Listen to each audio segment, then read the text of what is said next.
Salut les fans d'apiculture, j'espère que tu vas bien, c'est Mathieu. Ravi de te faire cette nouvelle vidéo. Ça fait un petit moment que je l'avais pas posté, mais bon, ça me fait plaisir de te refaire cette nouvelle saison de vidéos. Aujourd'hui, on va parler des objectifs, non pas parce que c'est la nouvelle année, mais parce que je pense qu'il faut avoir des objectifs, même en apiculture.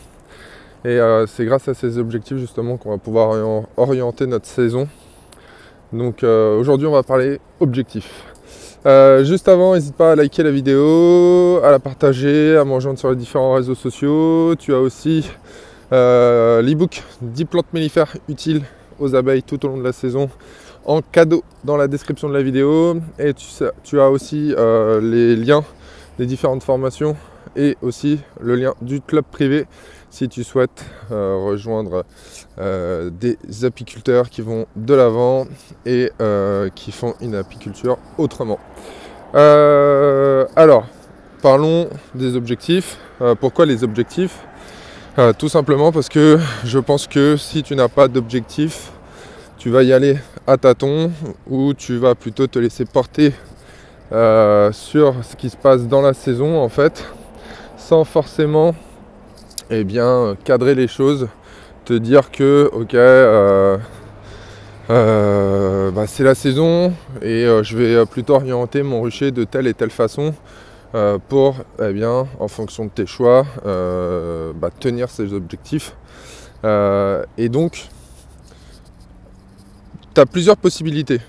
Soit tu as le choix de te dire ok je vais développer mon rucher pour passer de 2, 3, 4 ruches à une dizaine, une quinzaine de ruches, voilà. Ou cette année je souhaite faire du miel, donc je vais plutôt favoriser justement le développement des colonies à leur plein potentiel justement pour avoir une grosse production de miel. Peut-être que ça va être de te dire cette année, je souhaite développer justement les techniques pour faire des reines, pour développer les reines et pouvoir faire les rotations des reines qui peuvent être défaillantes au niveau de mon rucher.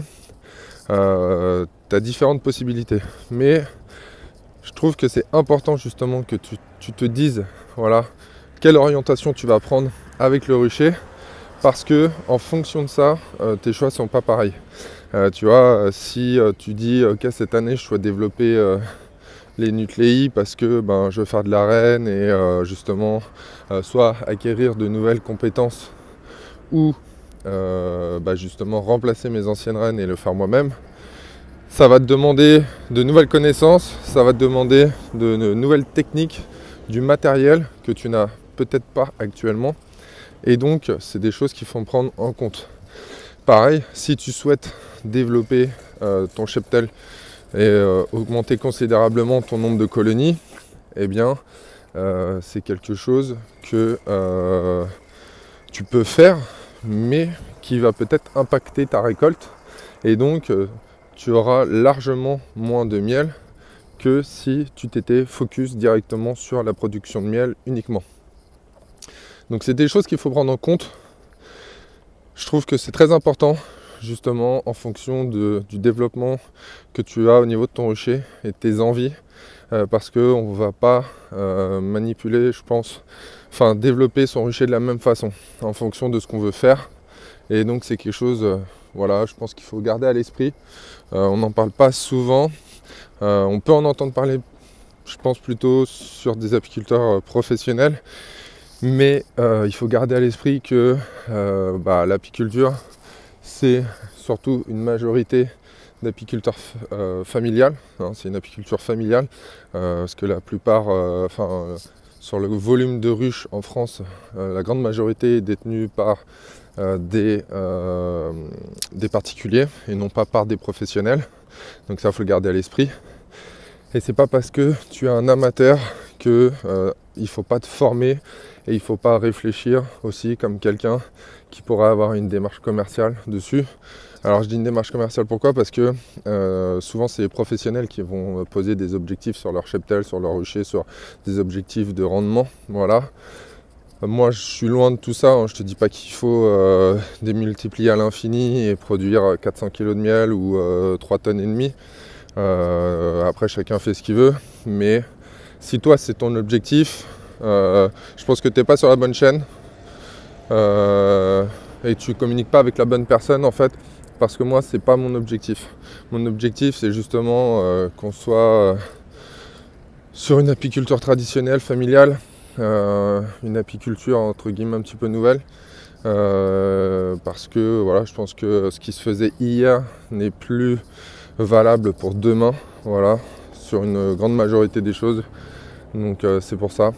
Mais voilà, donc surtout pose les objectifs, vois si ça peut correspondre avec ce que tu comptes faire, voilà, parce que si tu comptes développer tes colonies, ton cheptel, mais que tu n'as pas le matos pour, ou que tu n'as pas la place suffisante sur ton rucher, enfin voilà, il y a une multitude de possibilités. C'est des choses qu'il faut prendre en considération. Donc pose tes objectifs justement pour l'année. Et moi je vais en profiter justement pour te donner les miens pour cette année. Moi ça va être de diviser une moitié de mes colonies justement pour multiplier un petit peu le nombre de colonies. Ça va être aussi de tester une apicultrice qui produit des essaims d'abeilles noires justement pour voir la qualité justement de ces essaims et peut-être pouvoir vous en proposer via ces services, ou vous donner le contact pour que vous puissiez vous rapprocher d'elle pour obtenir des essaims d'abeilles noires de qualité. Et ça va être aussi sur la production de miel. Je vais garder, je pense, quelques pots pour moi, mes proches et la famille. Alors, on a un petit peu de bruit au-dessus. Les proches, la famille, les amis, je vais garder quelques pots, mais je pense que, et ça va être même sûr, 90% de la récolte va être redonnée en fait, soit à des associations, des œuvres caritatives ou des personnes voilà, qui en auront besoin. Voilà. Donc ça, moi, ça va être les objectifs, développer une partie du cheptel, une partie des colonies. Tester justement de nouvelles colonies en abeilles noires, donc je vais faire l'acquisition là en début d'année, justement pour voir la qualité des essaims, et redistribuer 90% du miel que moi j'aurais récolté justement pour le donner à des personnes qui en ont besoin, des associations, voilà, je n'ai pas encore choisi l'organisme, mais voilà, pour le redistribuer. Écoute, j'espère que la vidéo t'a plu. Si c'est le cas, n'hésite pas à partager, à liker. Oublie pas de télécharger l'e-book offert dans la description de la vidéo. Et si aussi tu veux me rejoindre sur le club privé apiculture ou sur les formations, c'est aussi en dessous dans le lien dans la description de la vidéo. Et quant à moi, je te dis à bientôt sur une prochaine vidéo. Ciao, ciao!